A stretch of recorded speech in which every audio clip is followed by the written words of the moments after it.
That's even braver view. Like the choice was obvious, it seems. So yes, thank you. This is an illustration I did. I prepared in the spring when I did a first run. Unfortunately, Sergio couldn't attend, so I'm stuck with giving the same paper twice. And like David will have another version of the same paper. If you figure out there's one difference, like mainly terminological, but it might make a bit of a difference. Like I can put it out to you for fun. Apart from that, yeah. Other thing to mention, it's not work in progress anymore. So sad. It's a sent final version to a good journal, and so. But the good news is that actually we promised a sequel to another good journal, and so the title of now that should work in principle. That will work if I click. Okay, well here it comes. The title of the talk is Valuing as Sentiments. The sequel, we already have the title with my colleague Mauro Rossi. It's going to be Sentiments as Valuings, obvious. And we treat all the objections that we didn't manage. We discussed some problems, but like it's more laying out our view about valuings that we do in this paper. In the follow-up, we treat objections and refine a few things to make it a bit more complicated. I should say I should have invited Mauro to give the talk with me. Like it's a pity, but we can call him up. He's on sabbatical. What I want to say as well is that I'm ready and happy to take the blame for whatever mistake or confusion there is. No problem with that. Okay. Did I forget something? Probably I did forget something. So there's a question which, if you read some or you did listen in your life to some German psychologists, would sound like "What is value?" or something like that, which has been around in philosophy for quite a while. And roughly, this is a question Mauro and I try to address in that paper. And it's interesting, that question, because it's a question that has been like a mystery for philosophers, of course, but also for economists, also for psychologists, and probably other people, but also for prime ministers. He wrote this before he became prime minister. So in the section, I worked hard to find things I could use in the book. The section is entitled Reclaiming the Values, plural. I appreciate pluralism, as you see, to create value for all. I think I can sort of maybe understand what he's trying to say, but I'm more interested in the quote I have here. We need to reinforce the core values. Interesting, this idea that basic values, core values, yeah, exactly the same kind of terminology with emotions. Basic emotions, core emotions, like core maybe not, but basic emotions. That's quite striking. Anyway, we need to reinforce the core values. I would agree. Like I'm Sergio, as you have been reminding you. I'm not a reasons first. I'm a value first person. Reinforce the core values: solidarity, fairness, responsibility, resilience, sustainability, dynamism, and humility. I think this is broadly correct. One thing which is striking in this quote is that there's a plurality of things that Prime Minister Carney values. And that's something that is actually an interesting feature of value. I don't want to rule out the possibility of someone who is a monist about values as just one type of item, or maybe just one particular thing that person values. We could imagine that. It's a bit a sad world that this person inhabits. Maybe, maybe not. Anyway, the fact that we usually standardly value a plurality of things is interesting. Like, I could go on and on about the things that personally I value, like punctuality. I almost made it late to my talk, which I thought was at 12. But the other things I value, like, which are not on the list of Prime Minister Harding, like friendship, he forgot, well, solidarity, but it's not the same as friendship. Art, beauty, philosophy. Oh, he forgot about philosophy. Sailing, and so forth, like many things. So that's an interesting feature, and nobody would deny that it's important for us that we have this kind of what I would call attitudes towards things, the valuing attitudes. What I want to do to try and clarify my question is now introduce a distinction between, it's a very obvious distinction, between, on the one hand, your attitude towards punctuality. It's not that I value punctuality to a great extent, like it's sort of it's a minor value, I think. It's not core value. And then you have the object of your valuing or valuings, punctuality or resilience, and so forth. So you see the distinction is very simple, but I think it's useful to clarify. And once this is clear, we can move on and say the question we are interested in this forthcoming paper is a question of, like, more a psychological question. What are the mental states that constitute valuings? What are valuings? And we're looking for mental states. We don't think valuings are in the world. They're in the mind, mental states. Okay, now, do I need to do this? Motivate the question. How important do you think this question is on your agenda as a philosopher? We think it should be pretty high up, even though the literature on it doesn't show. It's like there are many more papers on reasons on values and valuings. So the number of debates that actually depend on what we take to be valuings. I will say sometimes values, like to make it more easy. You have to take into account that my pronunciation is really not perfect. And in case you don't understand what I'm saying, raise your hand, shout at me. I will repeat and try and clarify. So the debate about moral status, what grounds moral status for at least some people in the literature is our capacity of holding things dear, of valuing certain things. The debate about the value, that property of humanity is often also related by philosophers to that capacities that we have of valuing things. And so that could make a difference between we, superior human beings, and your dog, for instance. We'll see that actually this is something that might be questioned a bit if you look at the implication of our views about valuings. But nonetheless, that's a view that's out there. The debate about the nature of values, so you have many people who, like Paul Boghossian yesterday, try to pass evaluative judgments or evaluative concepts to analyze them in terms of what we ought or what we have reasons to value. And so valuings have an important role to play in this account. It's also interesting to know what valuings are if you are interested in well-being, because according to some, like Valérie Tiberius, fulfillment of your valuings is something that is central to your flourishing and well-being. The meaning of life. I gave a seminar on the meaning of life, but the students thought I didn't know much about the meaning of life. So I'm not sure I can elaborate on this.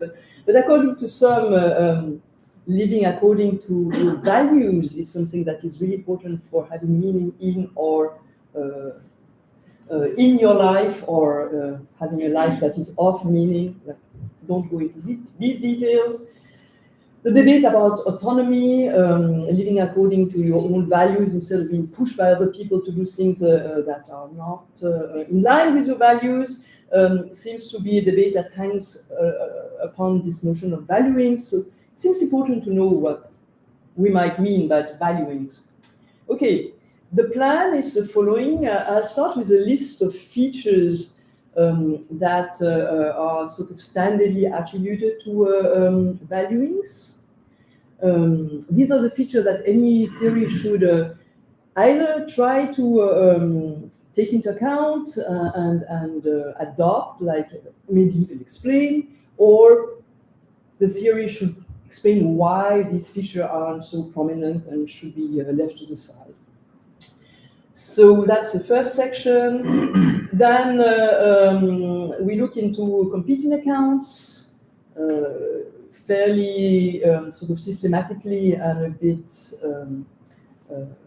like it's not very deep in terms of the analysis. Some more versions, but we try to be clear so as to show the difference between our accounts and the accounts in the literature. And then we go on defending the valuing as sentiments account.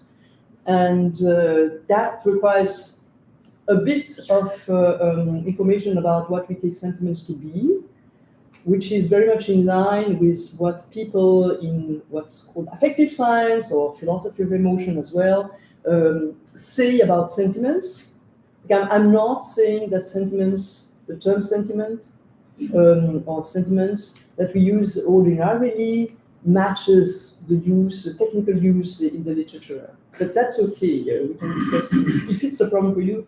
We can discuss it, but I think it's okay. So we really sort of looking at what people usually say about sentiments, and it matches some of our usage of the term. And then we just show that how beautiful our account works. Okay. The identity kit. All the pictures were taken in spring. I should have updated. The spring is soon going to be around again, so no worries.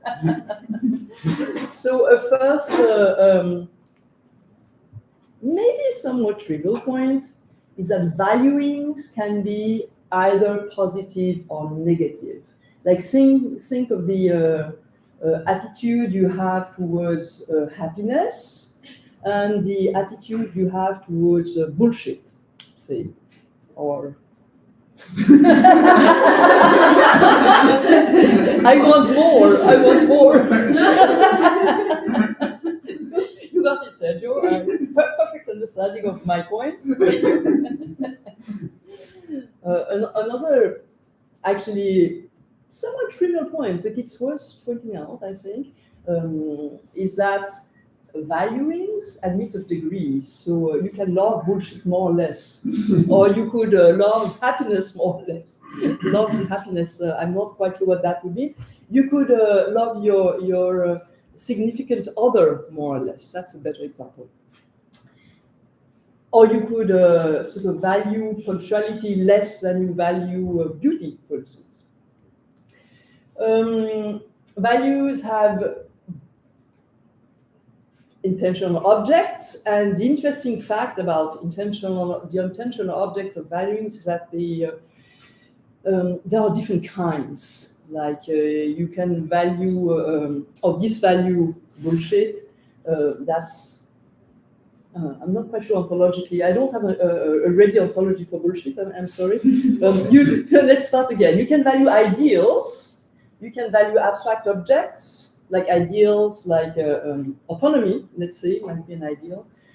Freedom, another ideal. You can value abstract objects, like I'm sure mathematicians value certain numbers.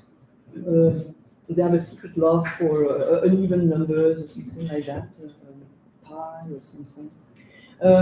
You can value events, states of affairs, people, particulars, things, your car, you can value your car, or can you value a kind of car, or cars like, I'm not sure, bicycles, you can value bicycles.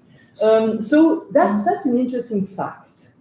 And we're trying to sort of make usage of that fact against people who might be tempted by a big reduction, that is, valuing is always about state of affairs or something like that.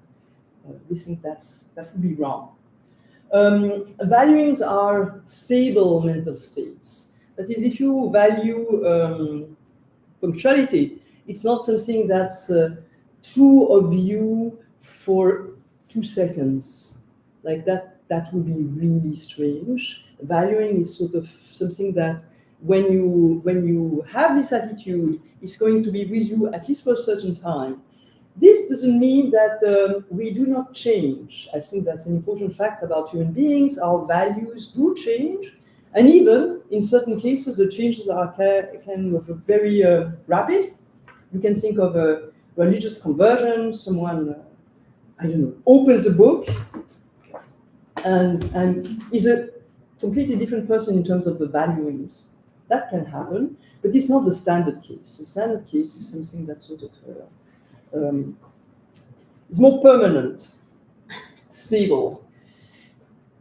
Another thing that people have stressed in the literature, underscored in the literature, is the fact that values have, it seems, robust dispositional properties. And the standard thing that you see in the literature is that these dispositional properties sort of concern affective states, conative states, and cognitive states. So what you believe, what you desire, and what you feel is tied with what you value in complex ways. And so it's open for theorists to propose a way these things are connected. But it's the fact that there is some connection, I think, is pretty uncontroversial. Now, another feature is that valuings play an important role in your deliberation when you try to make up your mind whether you should have a cold, lukewarm fry. That's something that, in some interesting way that has to be specified, depends on whether you value the crispiness of fries or not, I guess. Your values playing an important role in deliberation is something. I mean, a less silly example. Think about last time you try to think whether philosophy was the right thing for you or ethics was the right thing for you, instead of, I don't know, doing something useful for the world. I'm a bit of a pessimist. Another, really interesting feature, and most people in the literature, in the contemporary literature, converge on that, is that values can be assessed as fitting or unfitting. Fitting and unfitting, we have a bit of a theory about that, and I'll come back to that. But yeah, you can sort of rationally assess or maybe criticize other people's valuings to a certain extent, maybe. Like, this is an interesting, very debated topic. I was expecting Tom Herka to ask questions about that. Valuings are closely tied to one's identity. So if you are that person like me who values punctuality and beauty and philosophy and so forth, that makes the person I am in a certain sense. And so that's something that a theory should capture as well, if possible. Okay, what I should have said before switching slides is that the list is not complete. There might be other things that you might want to put into the list, but it's sort of sufficient to delineate the notion of valuings, and it's also sufficient, I think, to do some pushback against the current theories, because the current theories have to either embrace those features and explain, if possible, those features, or else they have to explain why they're not important or so forth. Okay, competing accounts. So the most popular accounts are the ones that use states, mental states like desires, and actually the most popular version of cognitive accounts are desire accounts. And the simplest one, the really 101 version is a version that just says to value something is to desire that thing. Why not, actually? Why not? The objections, and here I go with the objections that we list in our paper. So one sort of annoying problem, maybe there's a way around that problem, it's an annoying problem, is that when you desire a cup of coffee, an espresso, usually people who work in the philosophy of mind reinterpret your desire very quickly. Like you desire to drink a cup of coffee, and that becomes quite easily in the literature a desire that a cup of coffee be drunk by me or something like that. Okay, if this is the correct account of desire, I'm not saying this is the correct account, but if you have this kind of account of desire, then, like for a state of affair, a desire for X is a desire that, then it sort of turns out that valuings would be all about state of affairs. And that would be something that goes against the grain when we think of the variety of things that we value, like peace. Oh, maybe peace is a state of affair. Your significant other, she or he or they are not a state of affairs, I think. So that would be a real bad description. So that's a problem, I think, for the first order account in terms of desiring. Another problem, which also could be like dealt with, you would think of it, I guess, very easily, the sort of patch that you can use, is that desires do not tend to be very stable. I desired the fries 10 minutes ago, 15 minutes ago, but now I don't desire them at all. Not at all. And so desires come and go, and they're fleeting. In the summer, you want ice cream, not now, I guess. Okay, now you have more difficult cases. I think there is no easy patch. And even the easy patches that you could have here, the easy fix, I think sort of complicates the story and is maybe not something that's worth exploring. Well, you can desire something while you're not valuing that thing, and you must be familiar, I guess, with unwilling addicts who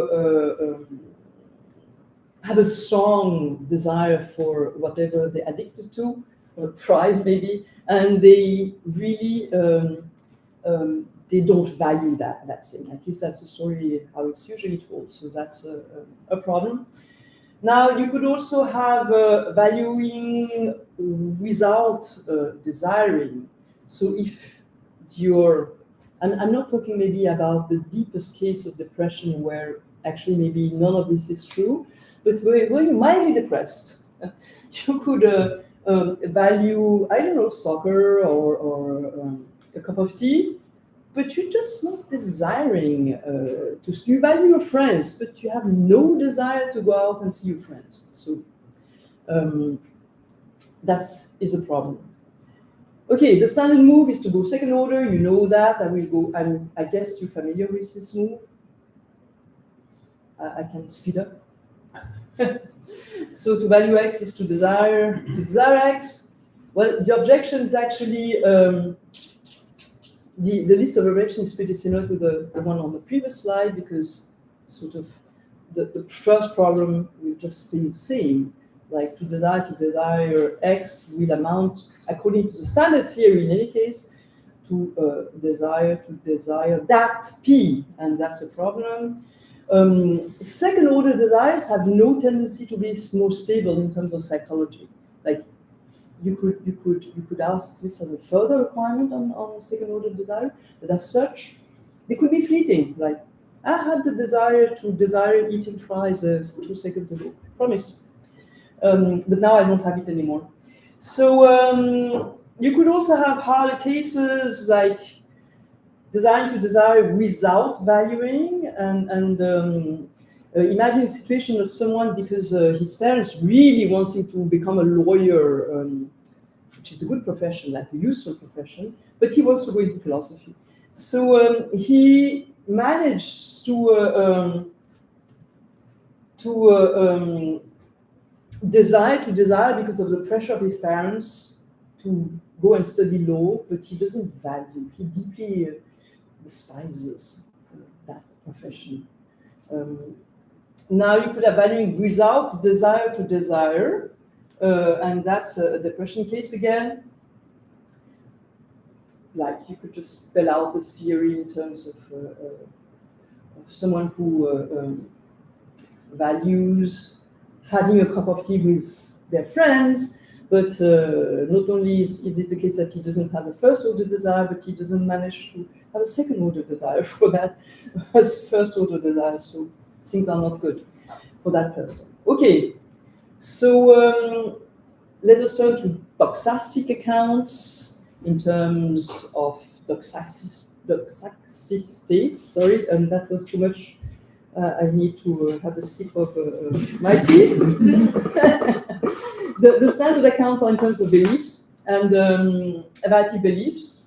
So to value something is to believe that this thing is valuable or good for me. You can fill this out the way you prefer. It doesn't work. No feeling is better than another, we think. So it's sort of, it rings true, it rings correct. It doesn't strike, I think, me or other people as obviously false. But when you think a bit about it, you have problems. So you have cases of believing that something is valuable or good for me, etc., without valuing that thing. So I'm happy that Martin Picavet is not here because he would be really saddened by my. I was ready to change my example.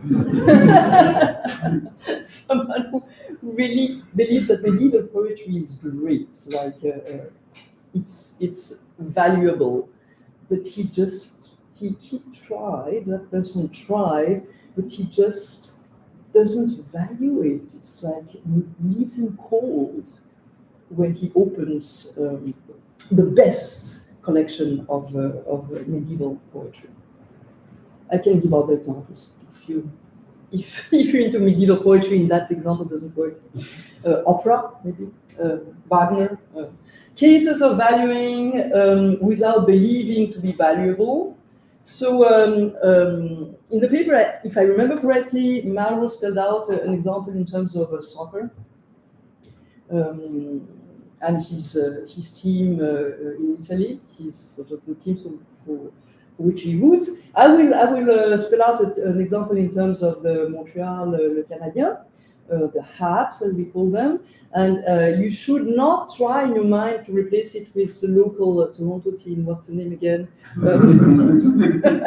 I need to forget. And so the idea is that you're a real fan. You attend every match, be it in live or on the screen. And when they win, you're really happy. It doesn't happen very often, so you're sad. But yeah, you're a real fan. But the thing is, actually, you believe it's not a good team. It's a lousy team, and you also believe actually hockey is not a very good sport. Like it's very violent, and people are overpaid, and so actually you really think there is nothing good about them winning or them being a team, and it's a lousy team, like they've lost. Since I arrived in Montreal, they didn't do any Stanley Cup, really bad. So these are called perverse cases. You value something, but you don't believe it to be valuable. So I think these are important cases, and an account of value should be taken into account. And the doxastic account has obviously a problem. What makes a difference here in those cases is what Scheffler calls emotional vulnerability, and I have a quote here, which I will read out courageously. The fact that valuing involves emotional vulnerability helps to explain why there's a gap between believing valuable and valuing. That is why believing that something is valuable does not automatically translate into valuing it. So this suggests we should go and look into affective accounts. The more basic affective account is one that just spells out values in terms of emotions. And so you could say to value X is to have some positive, to positive in the case of positive valuing and negative in the case of disvaluing. Occurrent means it's an episode. It's not. I'll do a bit of philosophy of emotion in a minute.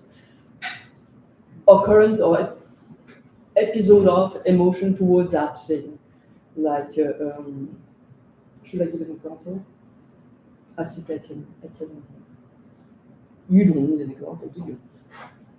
So that might be true in a sense, maybe, but I think it doesn't really work for, we think it doesn't really work for valuings. And the first problem is that actually emotions are a bit like desires and beliefs. They come and go, and they wax and wane. And so you have a lack of stability. You're afraid of your fries, and then you're not afraid of your fries, or of the dog, whatever. And so that's a problem. Also, emotions are not necessarily, I would say, directly tied to identity. Like you could be estranged from your anger. Suppose you have a fit of anger, so that's an occurrent emotion of anger, an episode, you have a fit of anger. It's something that you could be like, maybe it's not really you in a complicated sense. So they're not necessarily tied to identity. It's also, emotions are not necessarily something that we refer to when we take decisions. So it's not obvious that the role of valuings in terms of deliberation could be neatly explained when you go for the simple emotional account. A simple emotional account. The move here that is natural is to go for caring accounts, like Jeff Seidman, for instance, and to say that to value something is to care about or for. We might have the two locutions. X. The question, of course, is what exactly do we mean by care here or caring? And Seidman is very clear, that's helpful. He just plumps for Jaworska's account of caring, which is nicely summarized in this long quote, which I will read as well.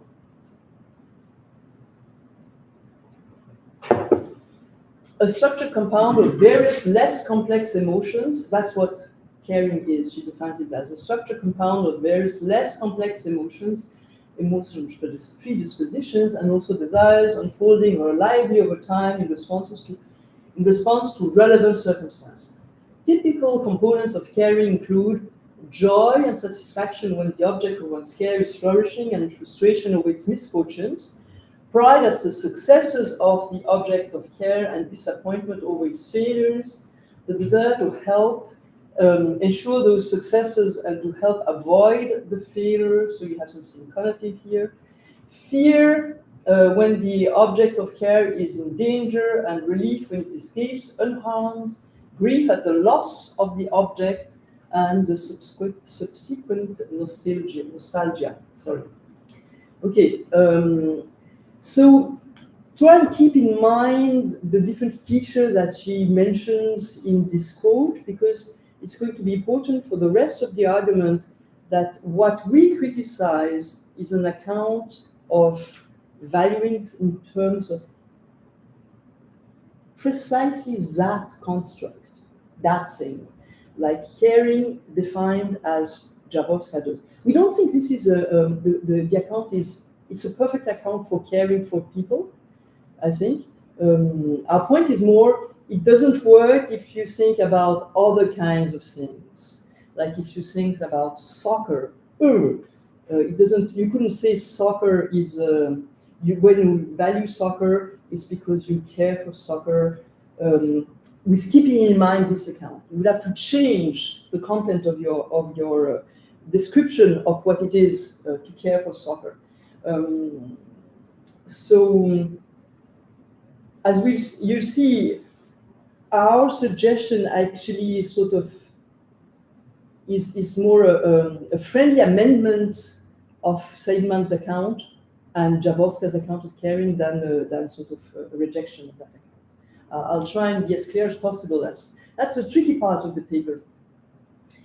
So the idea that we have is that once you accept that to care for something, to care for something is to value that thing. If you accept that, to care is a way of valuing, then it follows that there are other forms of valuings. And here's an argument for that claim. Oh, this shouldn't have. Anyway, so the first point, first premise is that caring is a sentiment. That's partly terminological, but it's also like substantial. Sentiments in the philosophy of emotion and affective science are taken to be states like when you love your friend, you have a disposition. There are many things that happen that are true of sentiments, but what is particularly true of you when you love your friend or your dog is that you're disposed to a certain number of affective states, among other things. So you're disposed to be happy when your friend or your dog is around. You're happy to, you're disposed to be sad when things are not going well, and so forth. So it's a complex disposition that leads to different episodes of emotions depending on the circumstances of the object, depending on what happens to whatever you love, and so forth. So that's love. As I described love, it's not exactly caring as Jaworska had it in mind. Anyway, caring has this property of being a sentiment. Sentiments, they are multi-track, they involve multi-track emotional dispositions, as I just tried to make clear with my example of love. Now, once you allow that caring is a sentiment, then you can go to the second step of the argument, and what you realize easily if you look around you is that there are different kinds of sentiments. Like I gave the example of love. I have more examples that will come on the next slides. What is true of all sentiments, all the other sentiments, is that they have the same sort of core feature that you find in caring. So the general feature that makes caring a valuing is that they have this multi-track emotional disposition feature. If you accept that, then it follows that all of the sentiments are valuing too, because that sort of feature that is important in caring, which makes it a valuing, is something that you find in love and other stuff that are sentiments. Hate is another good example. Hatred or hate. Okay, so that's the argument. Now, the replies, and maybe you understand the argument better if we look at the possible replies, and we have a reply to the replies, like we try to defend our view. One first thing you could say is that, okay, it's true that all sentiments, as we define them, and There might be a list. We haven't really tried to spell out the complete list of existing sentiments. That's not something we tried as yet. All sentiments are valuings, but caring is a necessary component of all sentiments. So finally, Seidman is correct. Valuings are carings. Like you could go that way. You could also say some sentiments are valuings, but only those that have caring as a necessary component. That caring, as Jaworska defines it, is the core of what we call valuings. And then you have a third of an option. Caring is the only sentiment that is a valuing, because even if caring shares the same general feature with other sentiments, caring is special. There is something magical about caring that someone who wants to make that reply has to explain. Okay, so how do we try to defend our idea? The first thing to note is that there's an assumption that's quite plausible here. Like, what's the difference between caring, as Jaworska defines it, and Seidman wants to define it, and sentiments in general? And the difference seems to be in terms of the emotional profile, like the kinds of emotions you're disposed to, depending on the state of what you are, of your intentional object. That will give an emotional profile for a sentiment, and different sentiments have different emotional profile. Compare love and hate, very different emotional profiles, it seems. That's the assumption.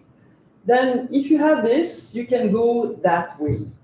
If valuing an item consists in caring about that item, then for an individual to value that item is for them to be disposed to experience the emotion that constitute caring's distinctive emotional profile.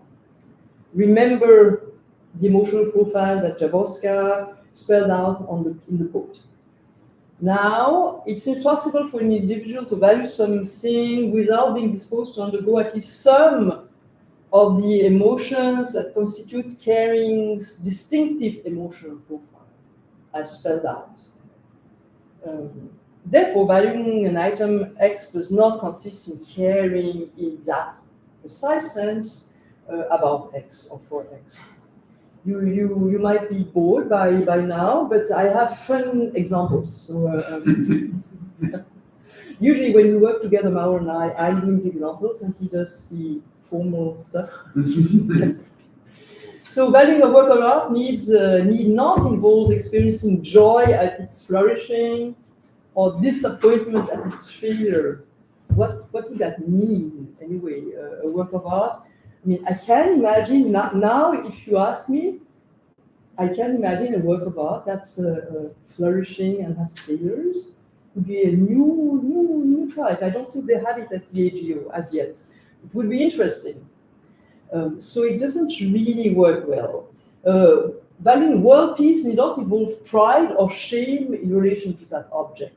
These, I mean, we're not inventing here. Pride or shame, experiencing joy at flourishing and disappointment at failure, these are things that were mentioned in the quote.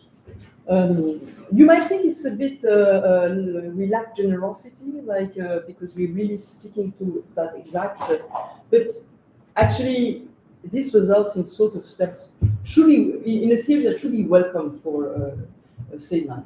Contra 3, caring.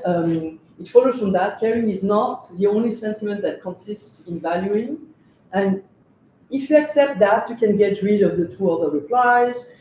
Having caring as a component is not a necessary feature for a sentiment to be a value, because you have cases where you have valuings and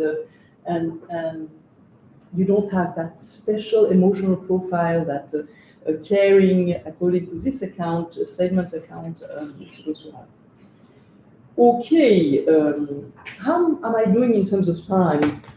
Because I'm starting to feel really thirsty, so it must be late.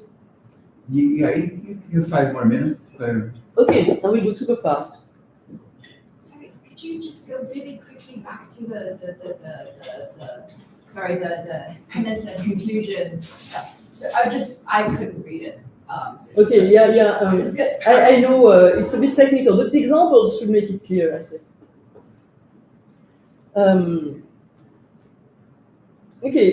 Taking stock. Well, as yet I haven't said anything about what actually maybe the type of account that's the more sensible. Hybrid accounts that take a bit of cognitive and cognitive and whatever into account and propose a hybrid account of valuing.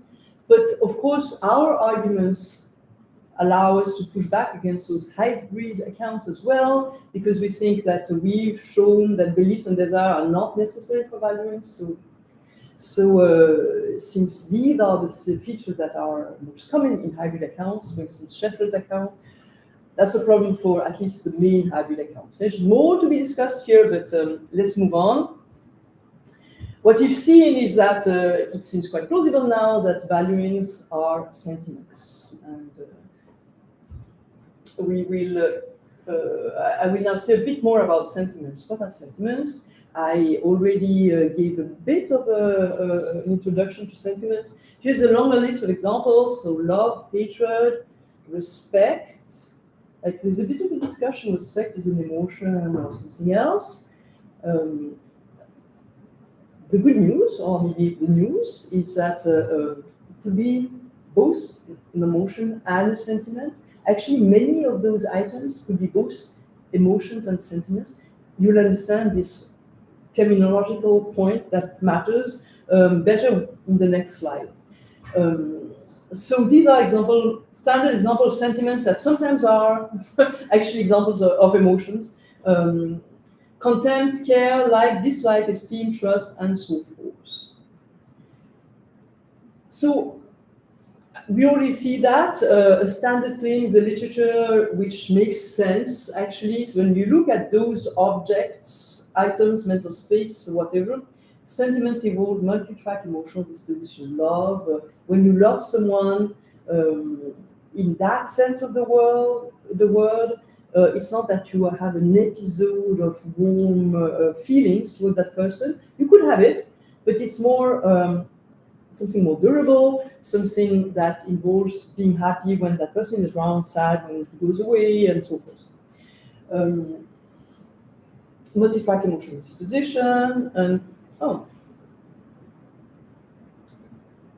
okay. Another claim, which is, I think, sort of new in the literature, we haven't seen many people. People tend to disagree with this claim. Let's be frank. Sentiments, we believe, and ready to argue, involve evaluation of their intentional objects. Like, it's a claim that has been discussed quite a lot with our current emotions. It hasn't been discussed with the fear of dogs I had when I was a child, which is a disposition to experience fear each time there was a big dog, like not a small dog, but a big dog. I mean, these claims about evaluations are claims that have been discussed with emotions, but not so much with sentiments, and we want to argue that sentiments, we hold and claim that sentiments also have an evaluation of their intentional object. They're not neutral towards it. When you love someone, you are in a stance that's not neutral toward the person you love. That makes sense, actually. Who would say something against that view? So to love a person, maybe, or something, is to be the state that evaluates that thing, a person, as love-worthy. That's one way to go. The other way is to go in terms of spelling out what some people fondly call the formal object. It's a medieval term, and I think it's time to get rid of that term, and which involves multi-track emotional dispositions. Okay. Now, I said I would say a bit more about the distinction between emotion and sentiment. So here I go. First, there's a distinction which I just made when I referred to my fear of dogs when I was a child. That's a dispositional emotion. Like, I was disposed because of the dispositional emotion. That's difficult to say clearly, but I really want to say what I just said. To have experiences of fear. I was in a state of latent fear. Maybe latent is not the right word. Like a standing state that would express itself each time there was this horrible dog of my neighbors popping up. And you oppose this, it's a standard distinction to occurrent or an episode of fear or emotion in general. Now, once you have this in place, you can sort of contrast emotion and sentiments.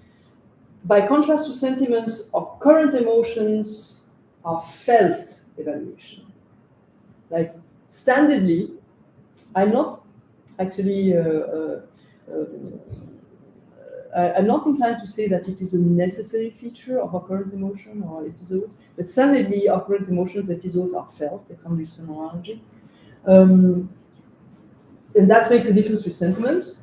By contrast to sentiments, dispositional emotions involve single track dispositions, means my fear of dogs, that would just lead me to fear. Sentiments, they lead us and dispose us to a variety of different emotional experiences. Different types of emotions are experienced, like joy and sadness and shame and so forth.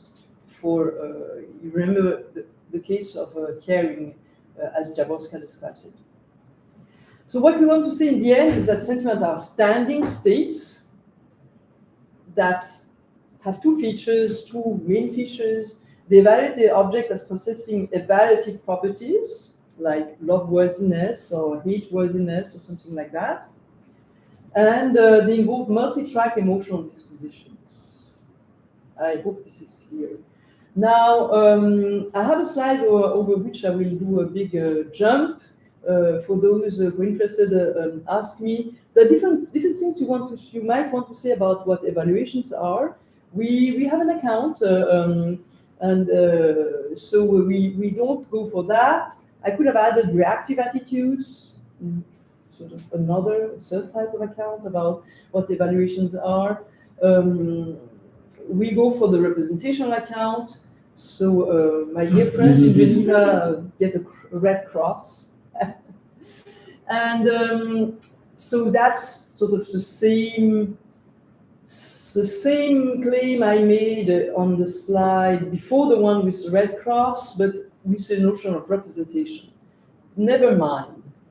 Valuing as sentiments, I can do that in no time. You'll be really surprised. Values can be positive and negative. Same for sentiments. And I even have examples like love, respect, versus hatred or contempt, and so forth. Degrees, of course, that's easy. Sentiments do agree to degree. I even have an example, like if you needed one. Plural intentionality. Values are different kinds of intentional object. Good news, sentiments, it's just the same. So that's cool. Valuings are stable mental states. Good news, sentiments as well. And I have examples, caring for justice versus like a willing to do something about Ukraine or something. Love versus a temporary crush.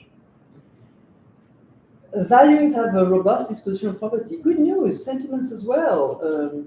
They have this feature of involving disposition to undergo emotions. And what is also interesting is that the emotions to which our sentiments dispose us are related to desires and beliefs in interesting ways.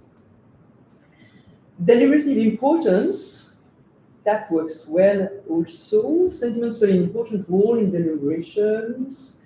Like sentiments, we hold, that's not true of all accounts of sentiments, but we hold that it's an important and interesting feature of sentiments that they involve evaluations, actually representation of evaluative features attached to things in the world. so they dispose us to judge according to the sentiments. Doesn't mean that each time you have a sentiment, you're going to judge in line with your sentiment.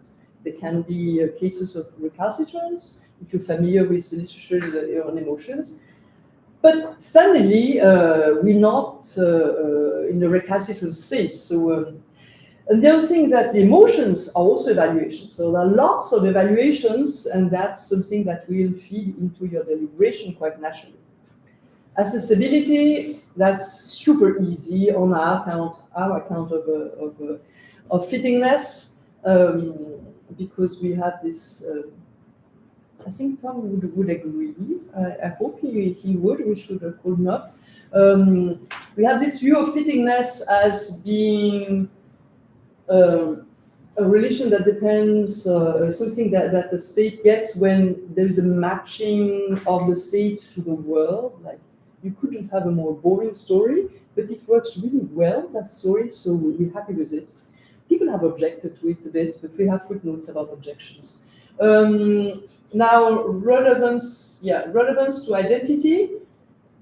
Sentiments are also really important to identity. Identity is complex, like we just touch on the surface of the problem here, but think of numerical identity. Sentiments have an importance because of the stability. If you think this is the most important feature, sentiments have a role to play. Think of qualitative identity. Sentiments being valuings obviously are important for personal or qualitative identity as well. Okay, so here are 3 take-home lessons. Valuings are sentiments, and our next paper will show that sentiments are values, but that's already included here, I think. It's not a one-direction equivalence here. That's at one direction. Sentiments are multi-track dispositional states which represent the object as possessing specific evaluative property. Think of love-worthiness or hate-worthiness. There are different kinds of valuings which come with different emotional profiles. And I think that's a really neat and interesting upshot of our view. I've always valued pluralism, so that's it.